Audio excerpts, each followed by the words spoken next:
Bonjour Pascal Boniface. Bonjour. Les Houthis font état de 73 raids avec des frappes qui ont visé des sites militaires dans la capitale Sanaa et les gouvernorats de Hodeïn, Taz, Aja et Saada. La coalition passe à la vitesse supérieure, elle ne se contente plus simplement de détruire des drones. Oui, effectivement, on est dans une deuxième phase qui a été annoncée par les États-Unis de frapper, alors pas d'intervention terrestre bien sûr, mais de frapper sur le sol du Yémen des dispositifs qui appartiennent aux Houthis pour les empêcher de frapper de nouveau. Je ne suis pas sûr que cela soit efficace et on a vu que la première réaction des Saoudiens était d'appeler plutôt à la prudence. Il y a des désaccords dans la coalition internationale et certains craignent un risque d'un embrasement. Et le président américain Joe Biden, lui, évoquait une action défensive pour protéger évidemment le commerce international dans la zone. Est-ce que c'est le cas selon vous ou bien il s'agit d'un effet de communication et la coalition est effectivement passée dans une phase plus offensive? C'est à la fois offensif et défensif. Il est vrai que ce sont les Houthis qui ont frappé des navires qui passaient au large de leurs côtes et qui veulent donc interrompre la circulation commerciale. Et d'ailleurs, de nombreux transporteurs passent désormais par le cap de Bonne-Espérance, ce qui rallonge le parcours et surtout augmente les coûts. Et donc, effectivement, on connaît l'importance de la mer Rouge pour le commerce mondial. Et si elle est moins certaine, s'il y a une insécurité et qu'il faut prendre d'autres voies de circulation, cela ralentit et cela augmente les coûts. Mais en même temps, pour l'instant, la première réponse a été uniquement d'empêcher les drones et les missiles outils d'atteindre les navires.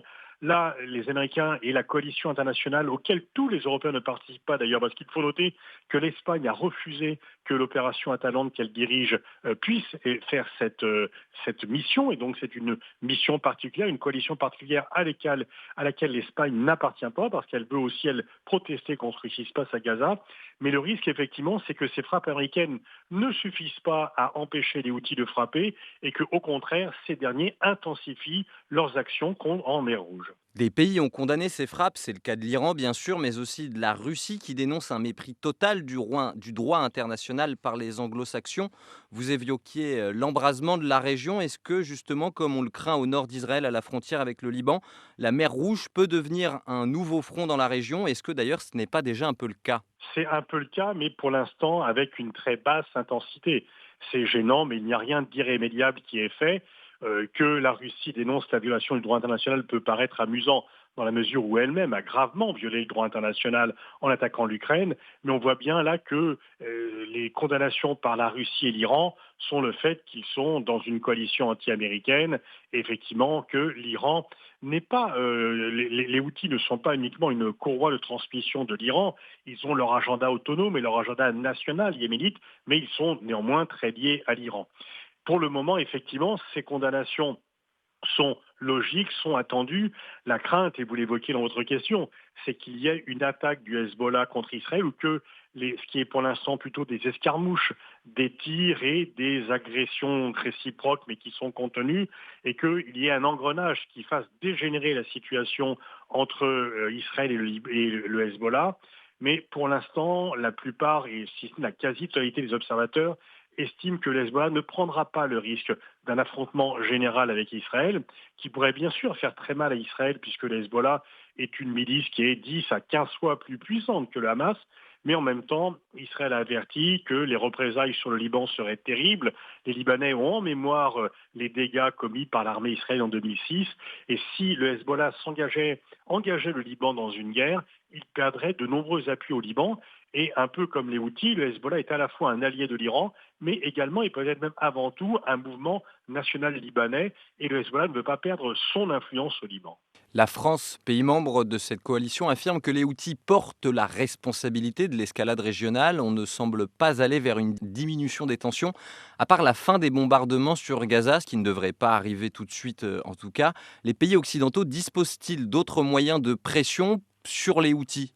Non, en fait, les Houthis sont quand même un mouvement à la fois puissant, mais en même temps divers, dispersé. Et on ne voit évidemment pas les Occidentaux mener une opération terrestre pour prendre le contrôle du Yémen. Les Saoudiens et les Émiratis s'y sont cassés les dents il y a quelque temps. Donc on aura peut-être une accentuation des frappes, mais je ne pense pas qu'il y ait d'autres opérations. Il est vrai que ce sont les Houthis qui ont pris la décision de frapper les premiers, mais cela correspond aussi à une situation globale géopolitique. ils demandent l'arrêt des frappes à Gaza qui malheureusement n'est pas en vue à court ni même à moyen terme. Et puis pour finir, peut-être un mot sur le devenir de la coalition. Ce jeudi, le vice-commandant des opérations françaises dans l'océan Indien avait précisé que le dispositif militaire de la France en mer Rouge restait sous commandement français, sans aucune subordination aux partenaires américains. Vous avez évoqué plus tôt dans notre entretien le cas de l'Espagne, qui, elle, n'a pas voulu rejoindre cette coalition. Sur le long terme, justement, la coalition, est-ce qu'elle peut souffrir de dissensions internes? Non, parce que en fait, les tirs des Houthis atteignent l'ensemble des pays occidentaux et qui ont besoin de protéger leur flotte commerciale et surtout leur approvisionnement en provenance de la mer Rouge. Et donc, pour le moment, tant qu'on en est à ce stade-là, il y a effectivement des pays européens qui n'y participent pas, d'autres qui y participent de façon différente, mais je crois qu'il y a un consensus pour dire que ce sont les Houthis qui ont pris la décision de l'escalade dans cette partie de la région, dans cette partie-là.